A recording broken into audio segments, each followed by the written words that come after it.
How do you do, neighbor? It's Berean Spirits time once again. The boys have gathered around, and they're ready for you. So join in, make comments, and study with the guys as they try to study as the Bereans did in Acts chapter 17. And now, here's the guys. Hey, folks, it's time for another episode of Berean Spirits on the YouTube and all the social medias. My name is Chris Peltz. I'm the evangelist with the Southside Church of Christ here in Springfield, Missouri. We've got Richard Dodson with the Kearney Church of Christ, as always, large and in charge. How you doing, Richard? I'm doing good. Yeah? Yeah. Enjoying the beautiful weather of Kansas City? Early spring, isn't it? Yeah. Real early. Yeah, it is. I can't remember a February like this. Well, I'll take it. I'm not giving it back. I hear that. It's been beautiful, no doubt about it. Yep. So we got Josh Thornhill with the Brookmead Church of Christ down in Johnson City, Tennessee. Josh, how's it going down there? It is going. I'm doing pretty well. Yeah. Hanging in here. I'm glad to hear that. Anything special going on? Any special requests or anything you got going on, Josh? No, not really. No, nothing. Oh man. Well, we've got an interesting show, I think, for you today, because we're going to talk about the fact that people are watching and what that means for us as Christians. And so we're going to jump right into it because, again, this is a topic that I think sometimes we lose track of, and we lose sight of the fact that there are those who are looking at what we do and how we do it for different reasons. A lot of times, as the scriptures point out, both in 1 Peter chapter 2 and verse 12, as well as chapter 4, there are those who are watching and looking and speaking evil of us, and yet, they will see the things that we do and try to find something wrong with them. That would be the one idea, the one category of people. And then there are those who are genuinely looking for something better than the life they're living. And they're looking at everyone trying to find out, what kind of life, what or who has the kind of life that I desire, that I like, that I need. And so those are a few things. And then there are those who are just kind of the people watchers who just kind of at a glance see things that are happening, that, things that we do get their attention. And so there's various, I think, ways and types of people that are looking at us, various reasons why they are looking at us and watching us. But nevertheless, it is something that we've got to be aware of.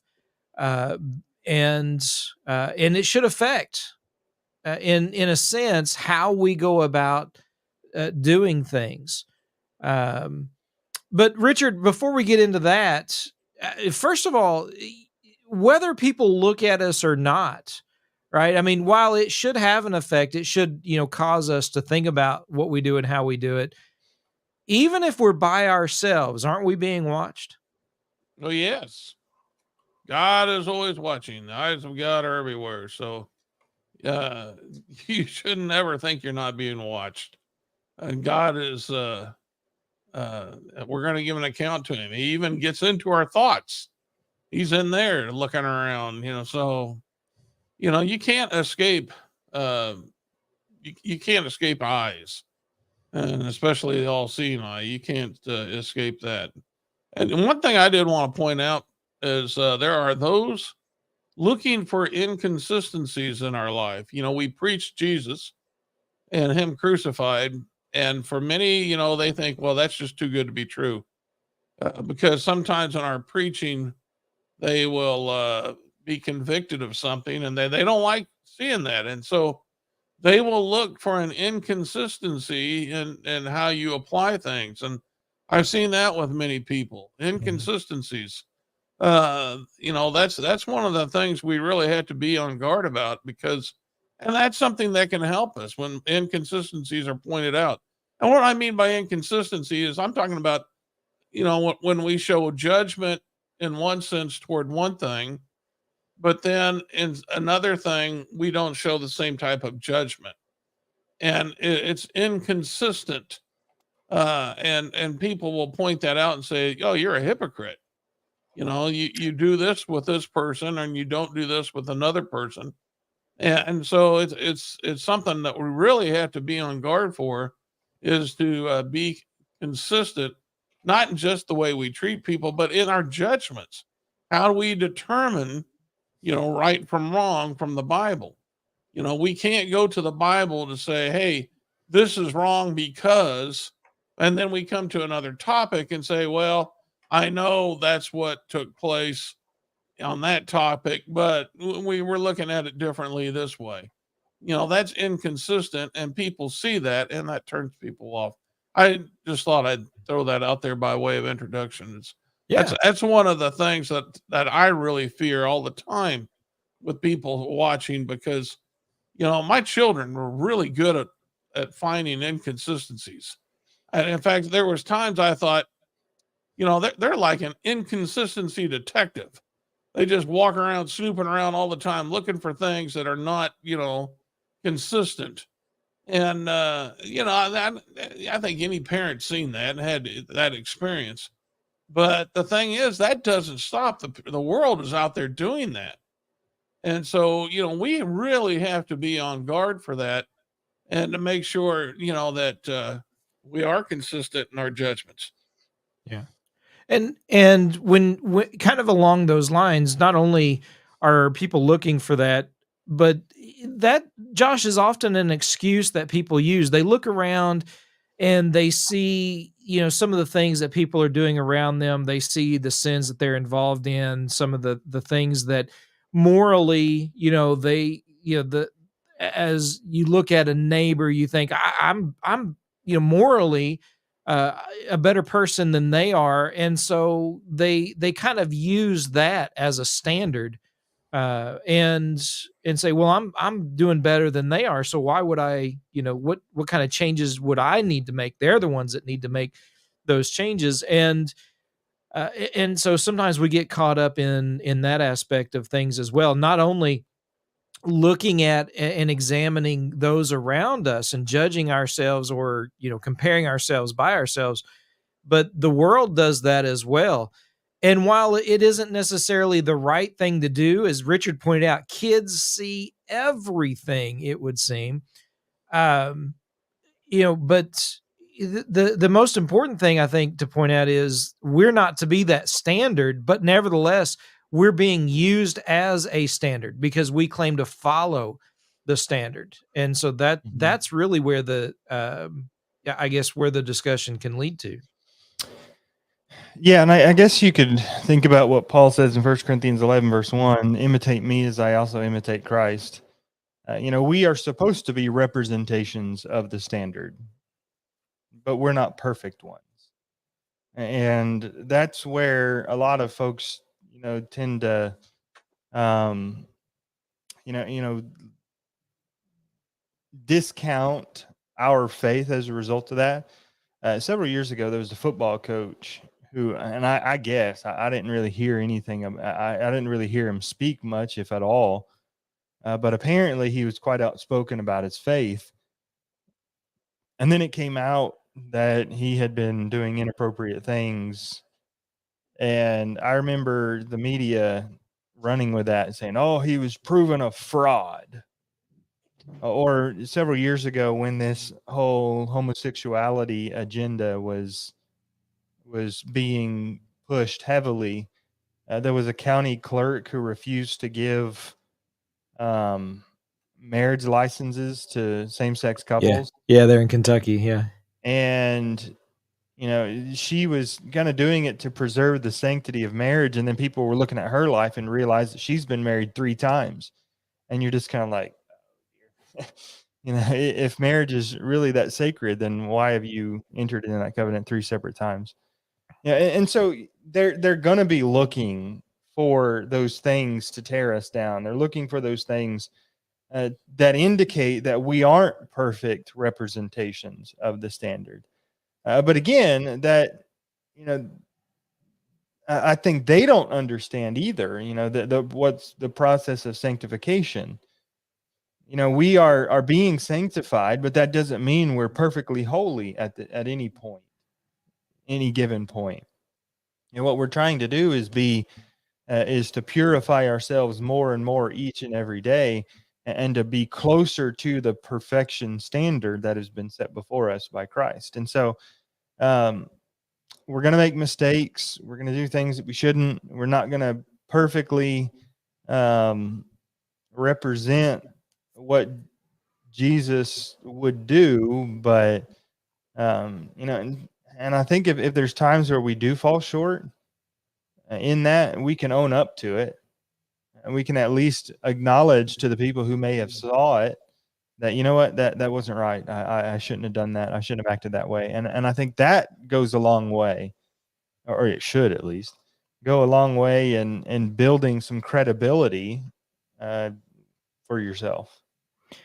And you know, Richard, there's the aspect of avoiding every appearance of evil, and one of the things with that particular text that I think it's important for us to point out, and even kind of along the lines of what Josh was saying, we can't help what people think, right? I mean, they're going to watch us, they're going to form their opinions, their judgments, and we can't help what they think, whether or not they assign motives to us that are right or wrong.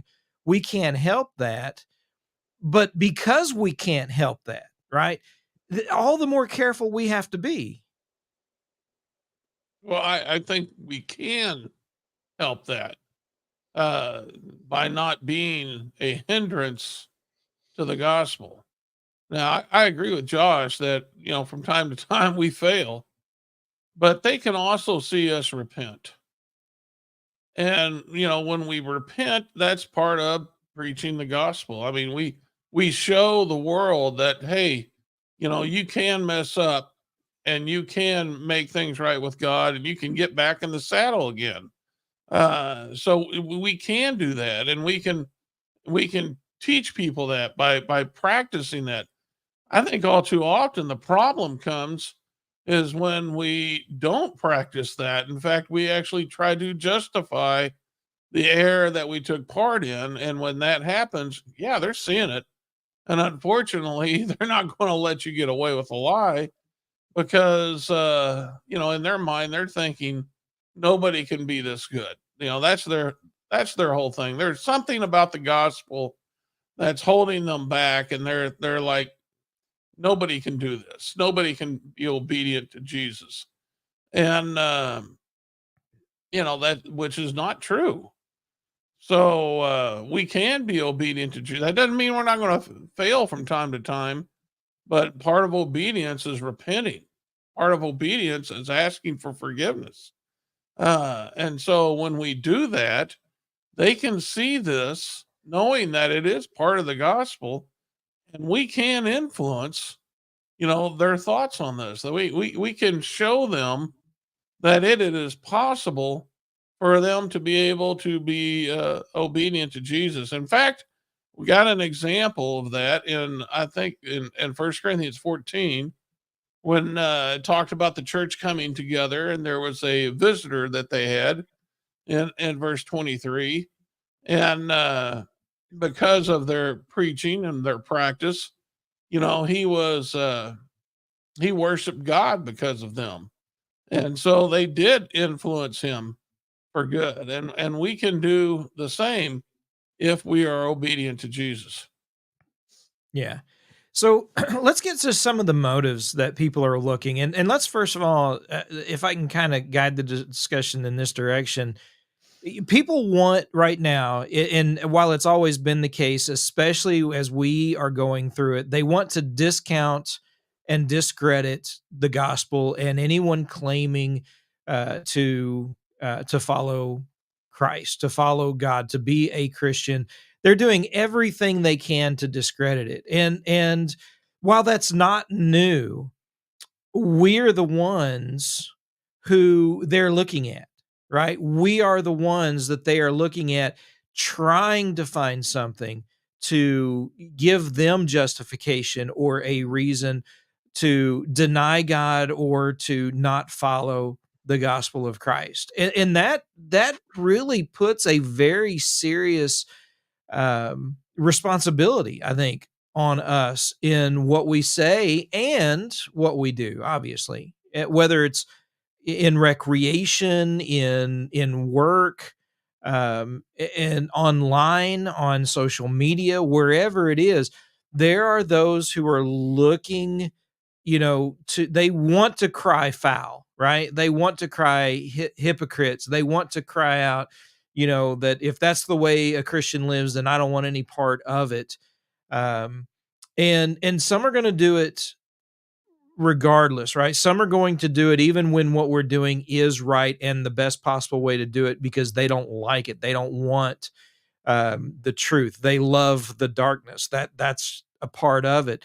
But nevertheless, we are under that scrutiny. Josh? You're muted. Must not have been important to say.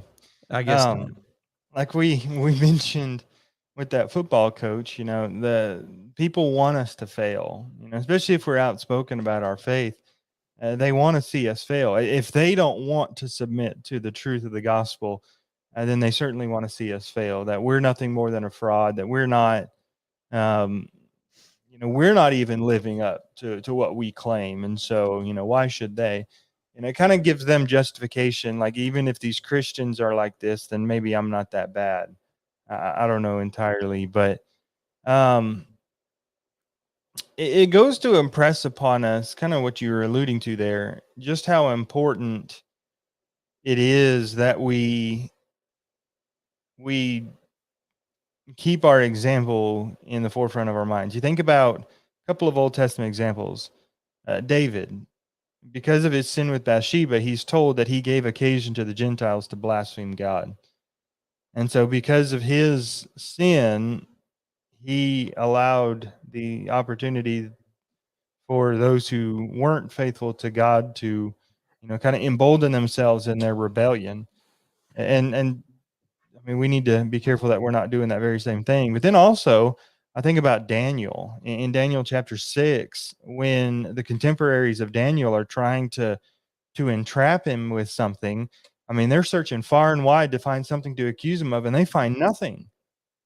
And so they have to set a trap for him in order to be able to accuse him of anything. And so you have those two ideas, and Jesus says that we are the light of the world. We're not to hide it under the bushel, but set it on the lampstand so that it can light the whole room. We are, to live our lives in such a way that we're not giving the enemy any opportunity to blaspheme, that those who speak evil of us may be put to shame, having nothing evil to say against us, Peter says.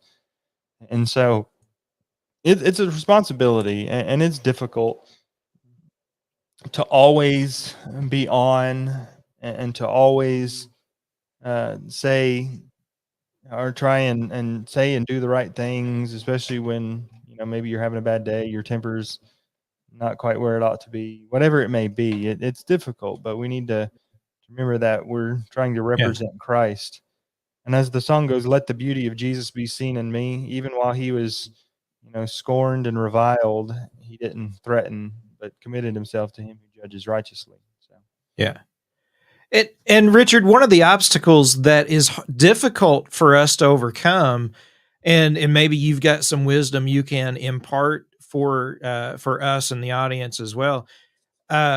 You have the world looking at people who are not Christians that claim to be Christians, right? This past Super Bowl, there was a bunch of big hype about, oh, we've got these Christians, that are playing in the Super Bowl just because they claim, right? They give thanks, they give glory to God, and then the next few days after that, they're drunk, and it's public intoxication, and it's obvious, that and people are looking at that. Is that what a Christian is?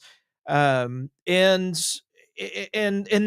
for instance, Sunday afternoon, we go out to eat lunch, and someone in front of us wearing a suit, dressed up nice as though they just came out of some type of worship service, and they're rude to their server, they're rude to the restaurant workers. And then we tried to build a rapport with our waitress, and they're like, listen, I've had enough church people right in here. And so it creates a terrible obstacle that we have to try and overcome. Yeah, it does. But, it's kind of like, that show Antique Auction or Antique, can't remember what they Roadshow. call it. Yeah. Where they bring things in and people look at it, experts look at it. And, sometimes those things are fakes. Yeah. And sometimes those things are real. And the person's able to show, the expert's able to show, this is what you look for. This will show you that it's a fake. And, that's exactly what we need to be doing. Not in the sense of, well, that person's a fake, he's just wearing a suit, but, by our example, that Josh was talking about, when we put forth the right example, even our doubters, are going to be able to look at us and say, wait a minute, this guy's different. He's not arguing with me. He's not getting mad at me.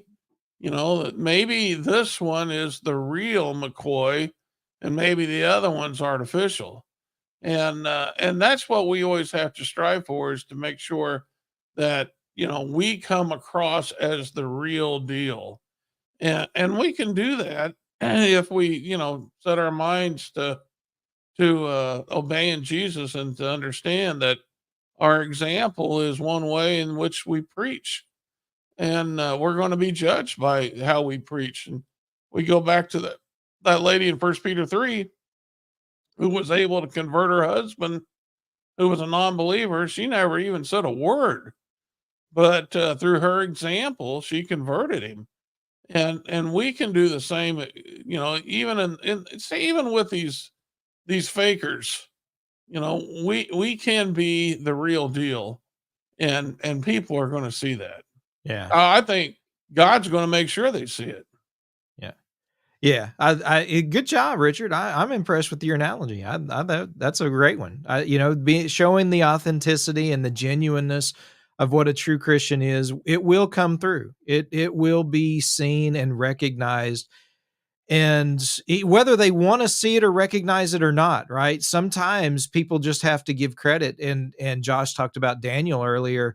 They looked and like, man, what do we say? Right. So they had to create a law, right, that would use his faith against him. And so that, I think that just goes to show how, the struggle is real, right? I mean, how difficult, but how serious it is, why we need to do our best to self-examine and make sure that what we're doing and what we're saying, how we're saying it, how we're doing it, is in line with the scriptures, because we don't always know that there are those who are watching us. Sometimes we don't see them. They're kind of hid, or they're not aware that anyone is looking or watching. And I think kids are a great example of that as well. But unless you got something else on that aspect of looking, I want to move to the next one, if you guys are all right with that. Well, we got a couple of I was comments. just impressed.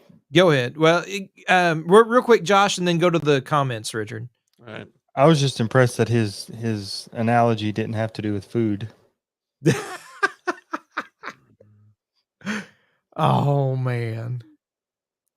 I'm going See, Josh fell short, right? He's did not fall being the short. best example. He's being cruel to a brother. That's right. He is not being Christ-like. He needs to repent and do things right. So we're But it was waiting, funny. Josh. But anyway, go ahead. All right. Josh's father, who heard him say that cruel thing, who I'm sure did not raise him that way, but nonetheless, he acts that way. Josh's father, Thomas Thornhill, says, in dealing with our influence in the world, the sad reality is there are two groups. One like Josh, who is genuinely looking for something to consider, and the other is looking to condemn. That's the group like Josh. And then he goes on to say, our job is to let our light shine regardless, which is what I'm trying to do for Josh. 1 Peter 2:11, then 12, and then chapter 3, 15 through 17. Thank you, Thomas. Yeah. It's nice to have one Thornhill on the show that's reflecting Christ. Absolutely. Yeah. and Thornhill, the elder, can be seen on what's the show? Truth Factor. Truth Factor. That's right. Search for Truth Factor. It comes on and, right after this. Yep. Yeah. And so you can look for Thomas Thornhill and others on Truth Factor. If you starving for more of those with the Berean spirit. So is there more comments though, Richard? Or No, that's good. We got those in. So all right. So and this actually goes to Thomas's comment. We've kind of looked at though and talked about those who are wanting to condemn something. They that's just what they're looking for. But then there are those who are genuinely looking for the truth, right? They're looking for that authenticity. They want that in their life. And that is where really the consistency comes in, right? Because we shouldn't have to change our life. We're not supposed to change our life to suit one over the other, which is part of what Richard started off with, is that consistency in our conduct, in our speech, because we can live a life of consistency. And while there are those who are looking for something wrong, we're going to also find those that are looking for the truth and looking for a better life. And they'll be able to see the example that we are following and know it and follow after that as well. We can lead them to Christ. Richard already brought up 1 Peter 3, 1 through 7 with the wife who has an unbelieving husband. But I mean, there's all kinds of examples where that is taking place. Paul in prison and the Philippian jailer in Acts 16, right? I mean, that was another great example of, someone who saw the example of Paul and Silas, and when his life was, even him willing to take his own life, you realize there was something better. Go ahead, guys. I'm trying to remember.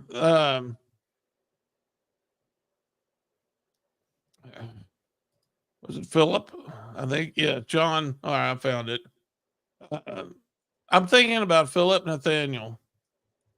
When Philip, came to Nathaniel and said, "We found, Jesus of Nazareth," and Nathaniel, who was a skeptic, can anything good come out of Nazareth?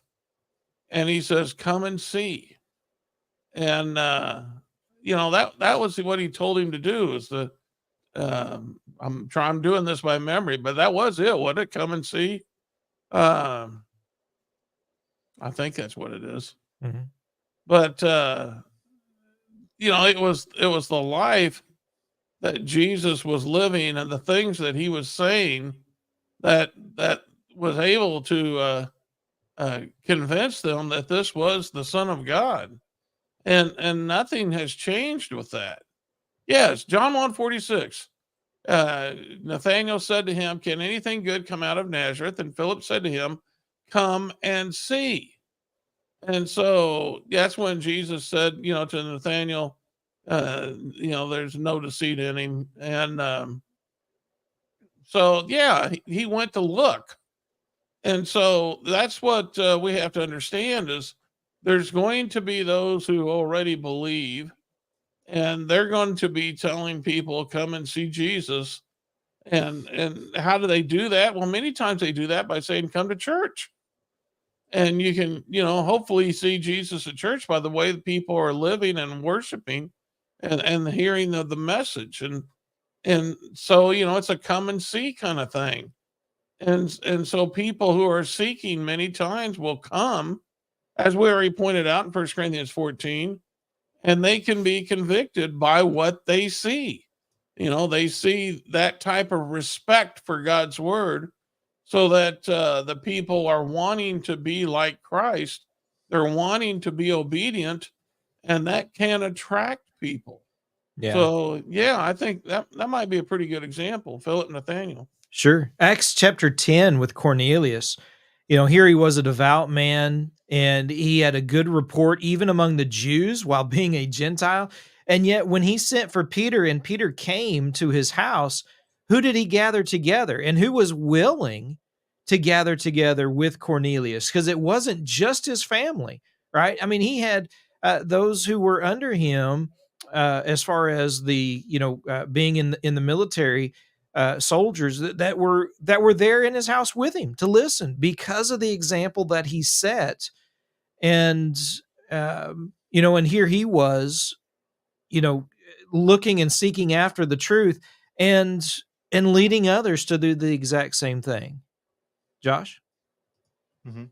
Yeah, Uh-huh. certainly.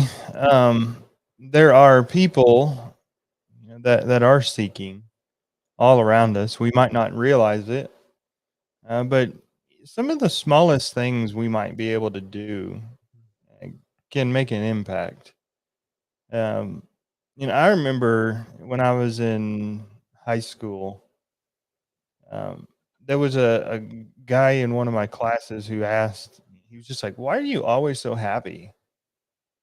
And I wasn't quite sure how exactly to answer that, but it's like kind of like I didn't really have any reason not to be happy. I didn't have a lot of the brokenness of the world around me, and that apparently made quite a bit of difference in my disposition around people. Um, and that guy particularly noticed it, I guess. I heard another story about a woman who would every day go to the same restaurant, and she would be very friendly with the workers that were there. She'd get her food, and then she'd go and sit down and read her Bible. And then after a while, there was a worker that somebody that started working there, and their life was just a mess. And the people says, "Why don't you go talk to this lady over here?" And so she did, and ended up obeying the gospel. And at the time that story was told, was a faithful member of the church at that time. And I haven't had any updates, but I would assume and hope that that would be the case still. But um, I mean, just something simple for people who are looking. They see something different. You think about people who have a marriage that is just terrible, and then they see you and your husband or your wife, and things look great, and they like, why can't we be like that? What are y'all doing differently that we can do to have our marriage the way that yours is? I think about when hard times come, when difficulties come, navigating those through faith, or through those with faith, is a great way to be able to show people a difference between us and them, and give them something to look forward to. There's a peace that we can live with, a joy that we can have, that the world doesn't have, that people can see in us or should see in us. And when we're living in that way, they want to be a part of it. We got Yeah. another comment from Thomas, and he says, "Consider the song the world's Bible." Then he goes on, say Titus 2:10 of servants, Paul wrote, that they may adorn the doctrine of God our Savior in all things. I would like to read. I got the song here that he's talking about, and verse 2 I think is the one that really hits home, and I think that's we sing this at church too. I think a lot of people do. But I just want to read the line because I think Thomas made a good point. We are the only Bible the careless world will read. We are the sinner's gospel. We are the scoffer's creed. We are the Lord's last message, given in deed and word. What if the type is crooked? What if the print is blurred? I'm really glad Thomas brought that to our attention because, you know, I think that's one of the most powerful. The ending of this is one of the most powerful lyrics that I've seen in any song, because it always hits me when I sing it. When it says, "What if the type is crooked? What if the print is blurred?" And everybody understands, how hard it is to read something if the print's, is crooked or if it's blurred, and we're not giving a good, representation of Jesus. And that's what the message of the song is, and that's what we got to be careful about. Is That's why we study Jesus, and to make sure that we are representing him to others and reflecting that light. We're supposed to be reflecting the light, and a good mirror is going to be that which is uh, uh, giving you a true representation of the true image. And it's not the false mirrors. I was at a carnival one time, and we went into one of those house of mirrors, and they had all kinds of funny mirrors, and there was one, Joshua, like that one, that made me look skinny, which I remembered telling my wife, we need to like buy this mirror and take it home and put it on our door. That way, I'll feel better about myself when I leave. But um, what we need to do, so to speak, is to read the Bible and then let the Bible reflect the light. Let the light reflect on us and be the true image. Let Jesus be seen. Because if we are not reflecting, if we're one of those false mirrors, then we're giving a false image of Christ, and that makes us a false teacher. Yeah. Yeah. You think about yes, they watched Jesus, right? We think about how they were looking to catch him, but even when he first came on the scene, what are they? Isn't this the carpenter's son? Right? I mean, Yeah. they were aware of who he was. They knew about him and where he came from. When he healed one of the blind men that he had healed, they went to his parents and like, hey, hasn't this guy been blind? And so that not only did they know him, but they knew who his parents were. In Acts chapter 4, and really Acts, I guess, chapter 3 and 4, when Peter had healed the lame man who was laid at the gate, the Sanhedrin, they were aware of this man, right? They had seen him. They knew who he was. And so that just goes to show that it's not always just the Christians that are under the microscope that are being looked at and watched. I mean, that's just the nature of people, right? It's the nature of people, I think, to look around and be observant, which we're supposed to be. God expects us to be observant. And he expects us to watch others as well, because we're to test the spirits, 1 John chapter 4 and verse 1, which means we should be ready to be tested ourselves. And sometimes that testing comes in the form of just simply those who watch our conduct. And so it is something we've got to be careful. We've got to take serious and realize the importance of it in everything that we do. Yeah, you make a good point, though. We are to be watching others as well. I mean, Ezekiel makes it very clear that, he is a watchman. And the Apostle Paul, reiterates the things that were, it's the same point. Ezekiel was made clear, if he did not warn the people and they continued in their sins, their blood was on him. And of Acts course, 20:25 through 27, Paul Paul made the said same the point. same thing. I am free from the blood of all men, because he had not shunned to declare to them the whole counsel of God. And so we need to be watching for false teachers as well, and to be able to warn those, that, hey, this is not consistent with what God teaches. Let me tell you what God teaches. And Mhm. that's an important point. Yeah. Unfortunately, those people get pointed out don't want to hear this. One such case, and this is another type of situation. Uh, there are those who want to be watched for the wrong reasons. Yeah. Some people, for instance, and I saw a funny meme on this. There was three girls wearing those jeans, that are just ripped out. And of course, the meme was that these girls just got attacked by a grizzly bear. but they weren't. I mean, it was just they were trying to look sexy. And there are women who do dress, and the last thing they think of before they leave for church is, when they look in the mirror, they'll say, "Do I look sexy?" And of course, a man who looks upon a woman and lusts after her, he's sinned. And so, there's that as well that we have to consider. There are those who want to be watched, and there are those who watch for the wrong reasons. And that's something that you got to be mindful of as well. The world, you're right. When you were, it was Chris's idea to have this show. I think it's a good one because the world truly is watching, and usually for different reasons, but they are watching. Mm-hmm. And they can see the change that is made in our life. First Peter chapter 4, I think, is a great example of that in verses 3 and 4, that where they ask the question, why aren't you running in the same flood of dissipation that you used to run in, with us? And as he goes on to talk about, how they'll try to speak evil, but you've changed and they've noticed it, right?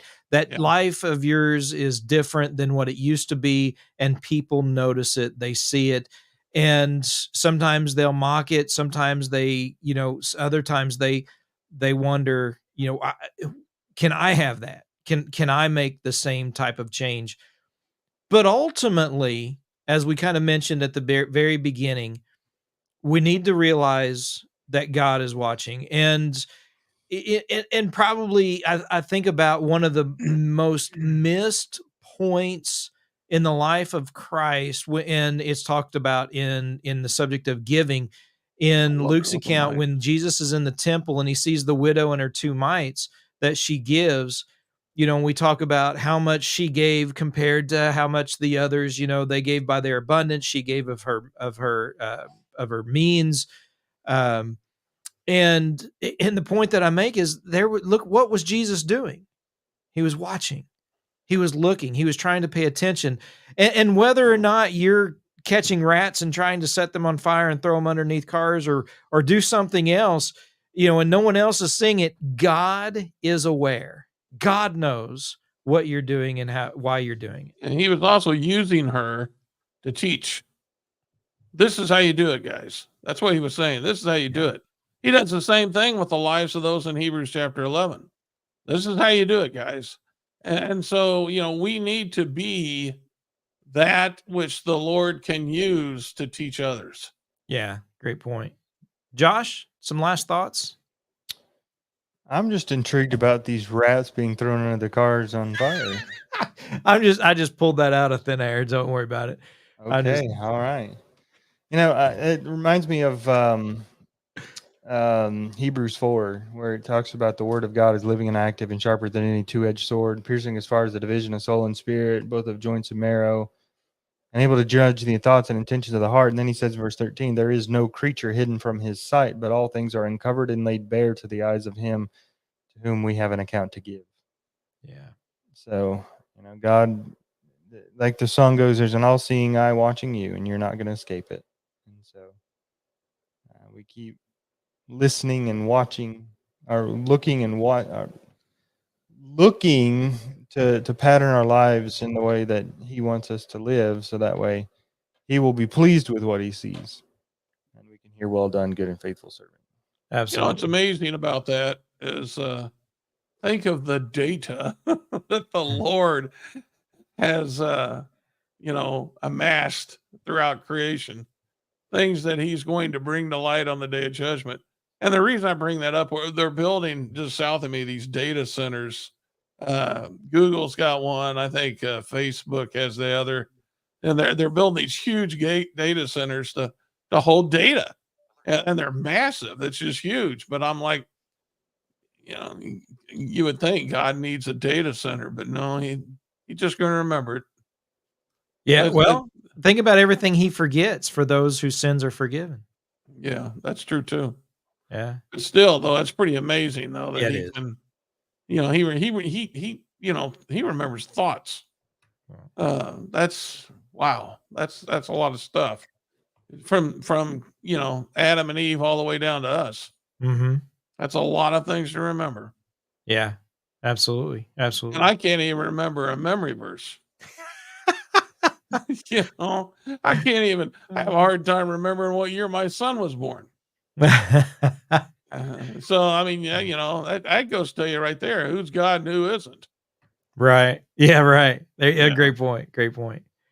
All right. Well, folks, we appreciate everybody tuning in and listening, and those who comment and those who share out the program. Really, we are so appreciative of that. Richard contacted me yesterday and said we had somebody in Uganda listening. Yeah. All around the world, we've got folks listening and contacting us. We really appreciate that. Yep. We So, do. We do. yeah, that's awesome. And if anybody has a topic that they want us to discuss and study, just let us know, and we will try to.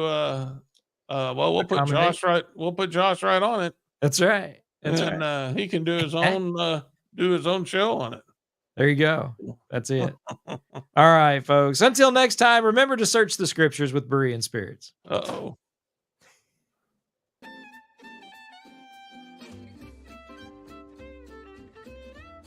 Well, folks, that's all for today. Don't worry. Lord willing, the guys will be back next week for another Bible study on Berean spirits. Until then, let the guys hear from you.